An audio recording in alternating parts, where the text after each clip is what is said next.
How is everybody doing today? And in this video, we are going to talk about the new characters coming into Zenless in version 1.7, because as we know, we have Ambi and we have Trigger coming out in version 1.6. Very excited to be talking about both of them and also showcasing them off in the future. Not only that, we are of course going to talk about our new characters in 1.7. We also still need to talk about the rerun, so don't forget about that. I'm gonna have those videos coming out soon, but we're going to have Vivian and also Hugo coming into the game, which this is going to be pretty exciting just for the moment that we're seeing a lot of attackers coming out in quick succession. Now there is an anomaly character, and I think Vivian is realistically going to be very strong when it comes to being an ether anomaly character, just because realistically we don't have that many ether characters in game, and to be fair, it makes sense just because all the ether characters currently in the game, they all kind of are nasty for the most part. Nicole is disgusting, Julian is disgusting, and now we're gonna add Vivian into this list. So realistically, when looking at both of these roles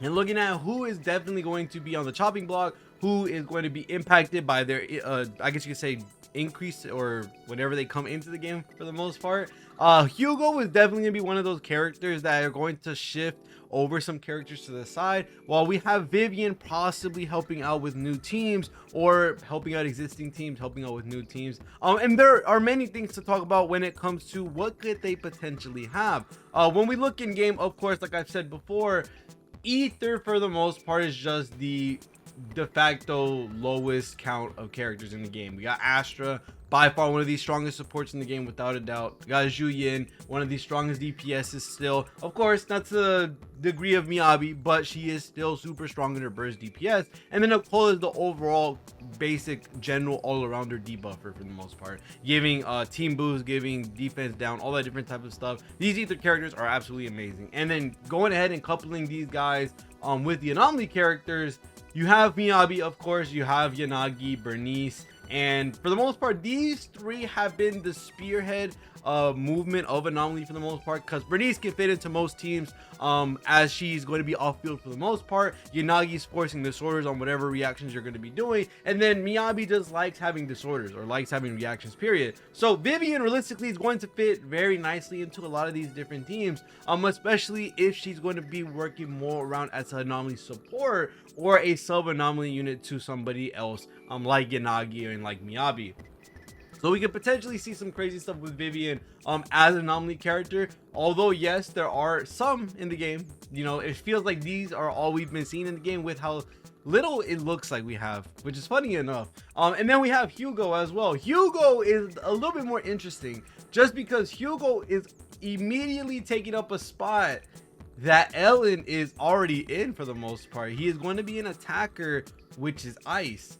And when you look at that and we look at anomaly and attack, there are two characters who take that main field time slot, and that's going to be Ellen and that's going to be Miyabi. Now, of course, Miyabi isn't getting touched. We know this for sure, 1000% without a doubt. Miyabi is number one. She will stay number one, and she will probably continue to be number one.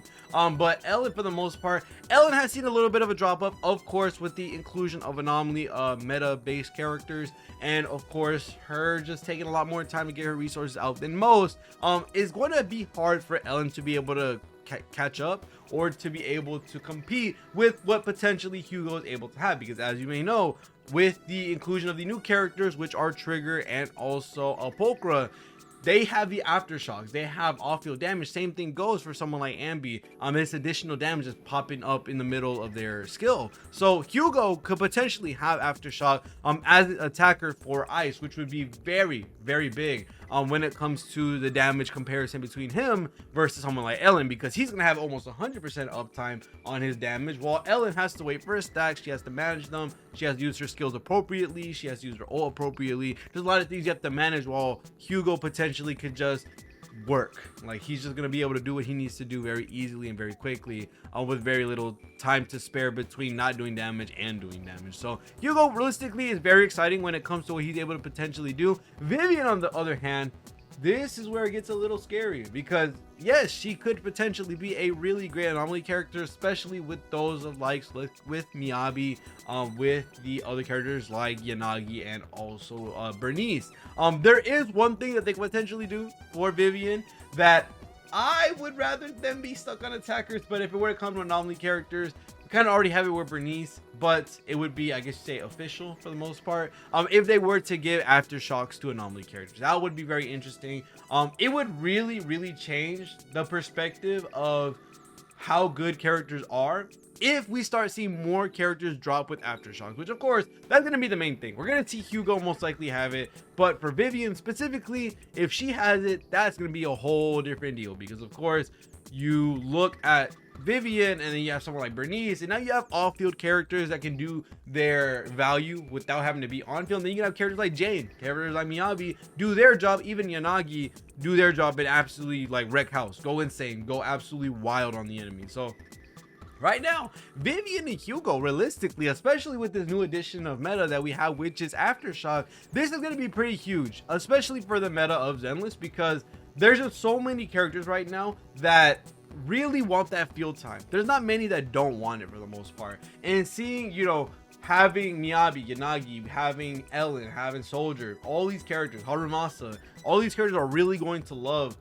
these off-field characters, because they get to stay on the field for a lot longer and be able to take their benefit as well with, of course, Trigger, Pulchra, and whatever all these characters are coming out with are going to just allow them to be able to do their job a little bit more nicely. Now, a big buff that could come from this 100%, I do think Harumasa is just going to get a huge buff from these Aftershock metas. Him being on field as much as possible could be a reality for him being up 90% of the time, just because if you're able to manage his skill, you're able to manage his reactions, especially with characters like Vivian, characters like Bernice, all these other characters that are able to increase their anomaly build-up rate very quickly. They could overall just spam reactions off field while Harumasa is on field. He's able to take in all that time as an attacker and just go insane with all the stacks that you'll be having coming out of the ground with all these characters doing stuff off field. There's a lot of really cool stuff that's coming with this meta that we have so far with Ambi, with Pulchra, with Trigger, and also talking about Hugo and also Vivian. When it comes to my favorite character out of the two, Hugo looks kind of clean, I'm not gonna lie. Vivian looks amazing. I first saw her in game, she was okay. She didn't look that crazy, but this splash art does her justice, I'm not gonna lie. I really like Vivian's look here. And especially since she's anomaly, we can expect that she's going to be absolutely disgusting. She's going to be very strong as a character, because that's the way most anomaly characters are. They're just by default really strong, with them not really caring about how much time they're taking on field, because realistically their skill, their ultimate allows them to build up anomaly by an insane amount and just get off those reactions, then switch on to the next character, get those reactions off, and there's just a lot of damage, a lot of days happening.